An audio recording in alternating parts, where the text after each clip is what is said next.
চট্টগ্রামের সরকারি হাজী মোহাম্মদ মহসিন কলেজের পাহাড় চূড়ায় দাঁড়িয়ে আছে ঔপনিবেশিক আমলের এক নিদর্শন দারুল আদালত, স্থানীয়দের কাছে পরিচিত পর্তুগিজ ভবন নামে। কথিত আছে একসময় এখান থেকেই জলদস্যুরা নজর রাখত পুরো কর্ণফুলীর দিকে।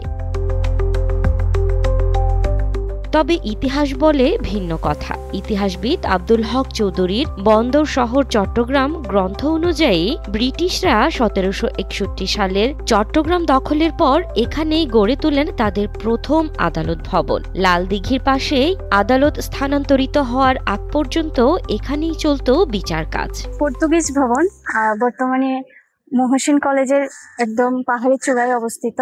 এই ভবনটি আসলে নির্মিত হয়েছিল ঔপনিবেশিক আমলে।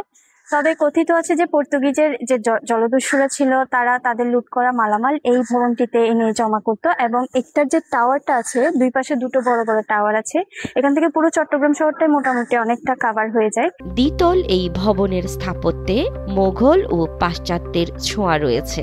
৩ ফুট পুরু ইট, চুন, সিমেন্টের দেয়াল, ১৬টি কক্ষ আর ২টি সরপিল সিঁড়ি বেয়ে ওঠা টাওয়ার, যা এখন কেবল স্মৃতি। আমি যতটুকু জানি এই ভবনটিতে জলদস্যুদের একটা আস্তানা তৈরি করেছিল। তাদের এই আস্তানাটার মধ্যে একটি সুড়ঙ্গ পথও ছিল যতটুকু আমি শুনেছি।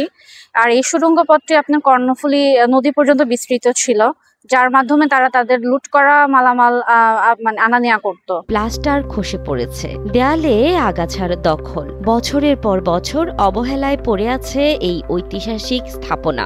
২০০২ সালে ভবনটি ঝুঁকিপূর্ণ ঘোষণা করে কলেজ কর্তৃপক্ষ বন্ধ করে দেয় সব কার্যক্রম। ২০১৩ সালে সংরক্ষণের উদ্যোগ নেওয়া হলেও তা বাস্তবায়িত হয়নি। এই ভবনটি সংরক্ষণের জন্য প্রয়োজনীয় ব্যবস্থা নেবেন বলে আমাদেরকে অবহিত করেছেন।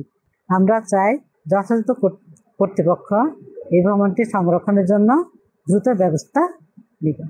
পাহাড় চূড়ায় এই আদালত ভবন একসময় ন্যায় বিচারের প্রতীক ছিল।